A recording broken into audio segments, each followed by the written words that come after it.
అలాగే నా పేరు మీద అక్కడ మా ఛానల్ ప్రకారం మన ఛానల్ సబ్స్క్రైబ్ చేసుకోకపోతే ఇప్పుడే సబ్స్క్రైబ్ చేసుకోండి. పక్కనే ఉన్న బెల్ ఐకాన్ క్లిక్ చేసి ఆల్లో పెట్టుకోండి. నా ఫర్దర్స్ మిస్ అవ్వకుండా చూడవచ్చు. చాలా మంది చూస్తున్నారు కానీ సబ్స్క్రైబ్ చేసుకోవట్లా. So please try to subscribe and take the bell icon also. Arunachalam గురించి మనలో చాలామందికి తెలిసిందే. అరుణాచలం చాలా పవిత్రమైన క్షేత్రం, శివుని పుణ్యక్షేత్రం అది. సో మనలో చాలామంది రెగ్యులర్గా వెళ్తూ ఉంటారు కూడా అరుణాచలానికి. అరుణాచలం అన్న పేరుతోనే మనకు తెలుసు, కాకపోతే అదని అసలు పేరు తిరువన్నామలై. ఇప్పుడు తమిళనాడులో ఉంది కాబట్టి అది. సో తిరువన్నామలై అనే అసలు పేరు ఉంది, కానీ మనకు అరుణాచలంగా బాగా తెలుసు. ఎందుకంటే చాగంటి గారు కానీ, లేదంటే నండూరు శ్రీనివాస్ గారు కానీ, వీళ్ళందరూ కూడా అరుణాచలం గురించి చెప్తూ అరుణాచలం అని సంబోధిస్తూ ఉంటారు. సో మన దగ్గర అలాగే ప్రసిద్ధి చెందింది అరుణాచలం అని. సో మనలో చాలామంది వెళ్తుంటారు. నేను కూడా ఒకసారి వెళ్ళాను, దర్శించుకున్నాను, అంతా బాగానే ఉంది. అక్కడ బయట కొంచెం ఇబ్బందులు ఉంటాయి. లైక్ అక్కడ అంత ఈజీగా ఫుడ్ కానీ ఇలాంటివి ఏమి అంత ఈజీగా దొరకవు. తర్వాత రెండోది ఏంటంటే అక్కడ కాస్ట్లు కూడా తెలుగు వాళ్ళు అంటే కొంచెం డిఫరెంట్గా చెప్తారు.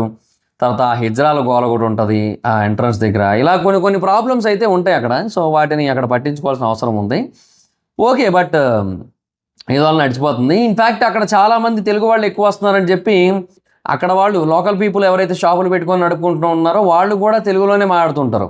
ఎందుకంటే తెలుగు వాళ్ళకి అర్థం కావడం కోసం, వ్యాపారం కోసం అని చెప్పి. అలాగా కొన్ని రీల్స్ కూడా చూశాను నేను. ఎవరో ఒక తమిళ అతను వీడియో చేశాడనమాట. అతను అక్కడ షాపులకి వెళ్తుంటే అక్కడ వాళ్ళందరూ కూడా తెలుగులో పిలుస్తుంటారు అతన్ని.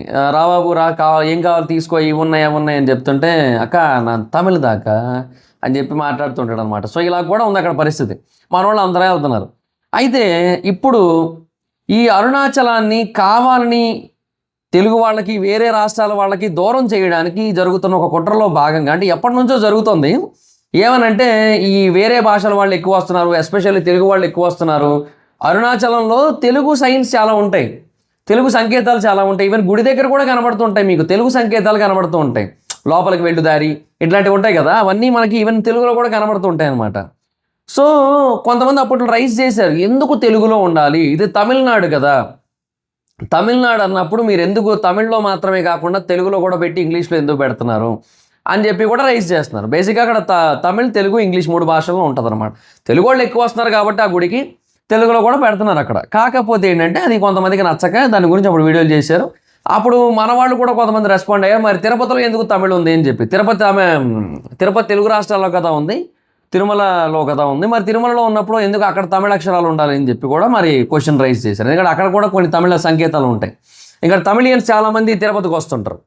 సో వెంకటేశ్వర స్వామిని బేసిక్గా ముస్లిం చాలామంది నమ్ముతుంటారు, తమిళనాడు వాళ్ళు బాగా నమ్ముతుంటారు. ఇవన్నీ ఉంటాయి కాబట్టి వెంకటేశ్వర స్వామి గుడికి బాగా గట్టిగా వస్తారు తిరుపతిలో. సో ఇదంతా కూడా కాయిన్కి ఒక సైడ్. ఓకే, అంతా బాగానే ఉంది అనుకుంటాం.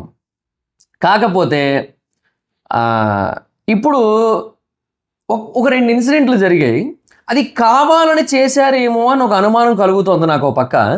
కానీ అవి అలాంటి సంఘటనలు కాదు, ఇంకా చాలా దారుణమైన సంఘటనలు. ఫస్ట్ అవి ఏంటో చెప్తా. అరుణాచలంలో మొన్న మే 30వ తారీఖున, మే 31వ తారీఖున 2 రోజుల పాటు 2 సార్లు ఒక వివాహితని, ఒక 30 ఏళ్ల పెళ్ళైన ఆవిడ్ని, తన భర్తని కూడా ఇద్దరిని లాక్కెళ్ళిపోయి ఆమెని చాలామంది మానభంగం చేశారు. ఆ వీడియోలు కూడా తీశారు, నగ్నంగా వీడియోలు తీశారు, తీసి బెదిరించారనమాట.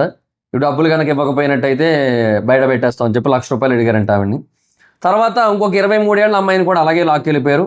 అంటే పక్కనే అడవిలాగా ఉంటుంది, ఆ అడవిలోకి 14 కిలోమీటర్ల గిరి ప్రదక్షిణ మొత్తం.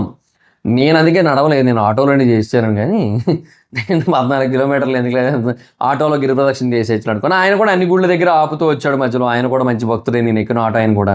ఆయన బేసిక్గా ఆగాల్సిన చోట కూడా, అంటే వేరే లింగాల దగ్గరే కాకుండా మధ్యలో వేరే గుళ్ళ దగ్గర కూడా ఆపేటోడు ఆయన దండం పెట్టుకునే చోట, అక్కడ కూడా దండం పెట్టుకున్న, అంతా బాగుంది. అయితే ఈ 14 కిలోమీటర్ గిరి ప్రదక్షిణలో చాలా చోట్ల కొంచెం దట్టంగా అడవిలా కూడా ఉంటుంది అనమాట. కొన్ని చోట్ల ఇళ్ళు ఉంటాయి, అండ్ అక్కడ కూడా దరిద్రంగానే ఉంటుందిలేండి మోస్ట్లీ. అంటే దరిద్రంగా అంటే రోడ్లు అవి బాగానే ఉంటాయి, కానీ అదేందో ఒక రకంగా భయంకరంగా ఉంటుంది. రాత్రిగా తెల్లవారుజామున రాత్రులు కనుక చేస్తున్నట్టే నిర్మానుష్యంగా ఉంటుంది. అదేందో ఒక భూత్ బంగ్లా సినిమా చూస్తున్న ఫీలింగ్ కలుగుతుంటుంది.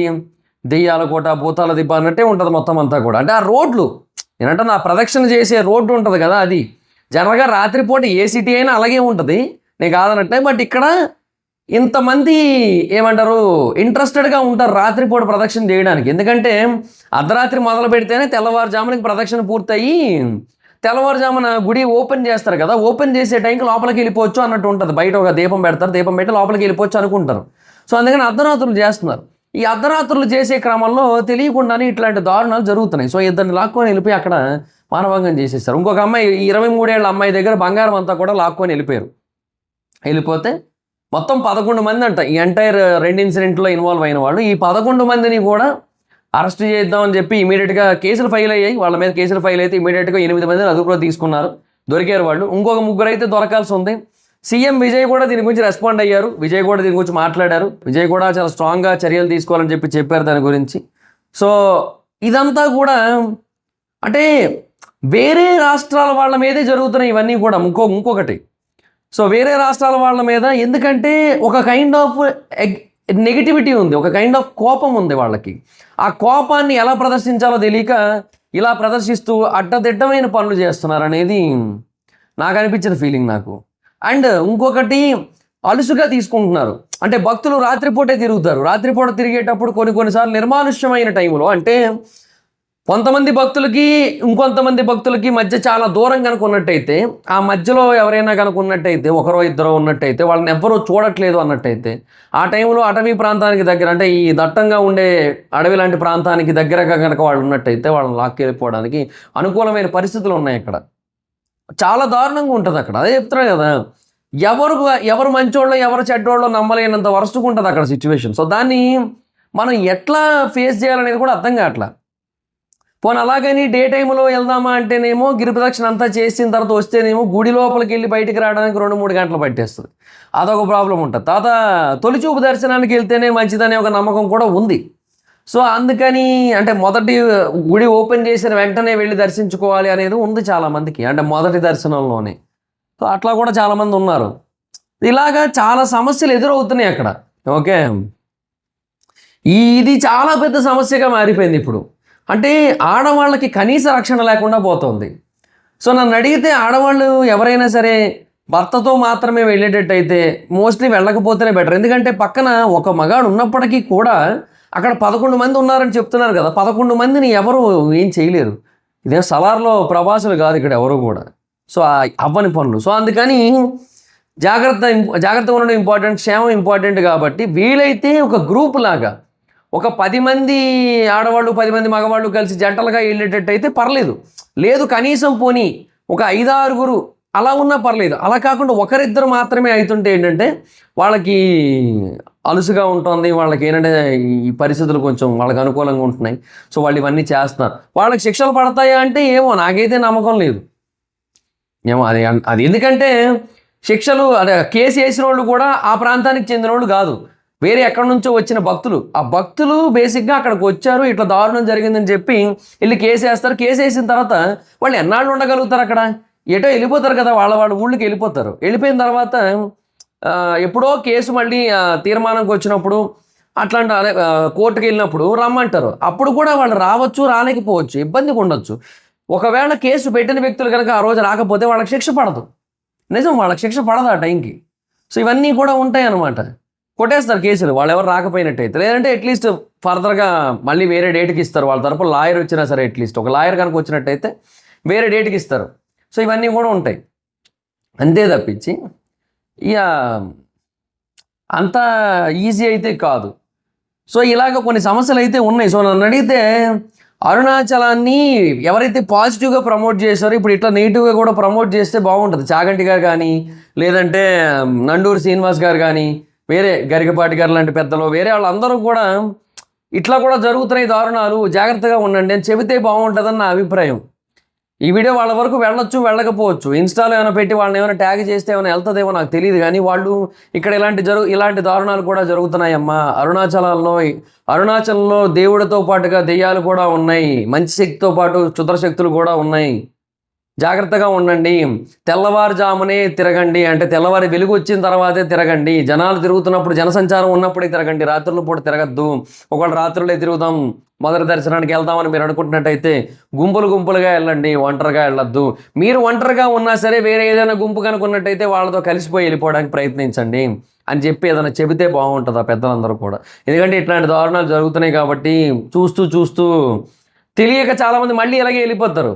ఈరోజు ఈ 11 మంది అబ్బా, వీళ్ళని చూసి ఇంకొకటి రావడానికి గ్యారంటీ ఏముంది? రేపు అన్న రోజు వీళ్ళకి శిక్షలు పడలేదంటే వీళ్ళే మళ్ళీ వస్తారు. వీళ్ళని చూసి ఇంకొక 100 మంది వస్తారు.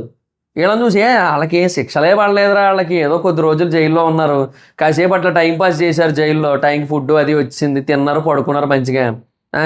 ఏవో 4 దెబ్బలు తిన్నారు వచ్చారు, ఇప్పుడు మళ్ళీ ఇట్లా మాట్లాడుకుంటారు. అట్లాంటి మైండ్ సెట్ ఉంది బయట. అంటే నేరం చేసిన వాడికి శిక్ష పడకపోతే జరిగే పరిణామాలు ఇవే.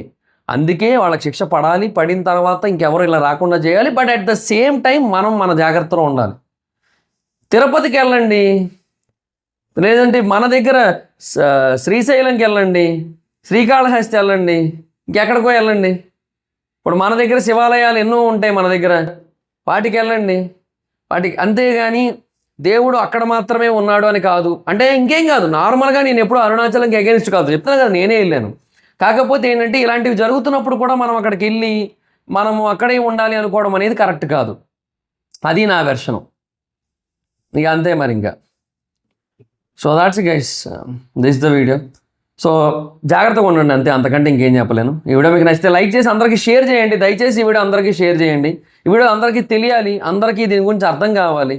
అరుణాచలంలో జరుగుతున్న దారుణాలు ఏంటో కూడా తెలియాలి. సో తప్పకుండా అందరికీ షేర్ చేసి తెలియజేయండి. So that's guys, thank you. Video మీకు నచ్చితే లైక్ చేసి సబ్స్క్రైబ్ చేసుకోండి. మన ఛానల్ని బెల్ ఐకాన్ క్లిక్ చేసి ఆల్లో పెట్టుకోండి. ఇలాంటి మరిన్ని వీడియోస్ మిస్ అవ్వకుండా చూడొచ్చు. నా ఇన్స్టాగ్రామ్ ఐడి ఎవరు అయితే అక్కడ వచ్చి ఫాలో అవ్వచ్చు. Thank you so much guys. Bye. Video next video. Bye bye.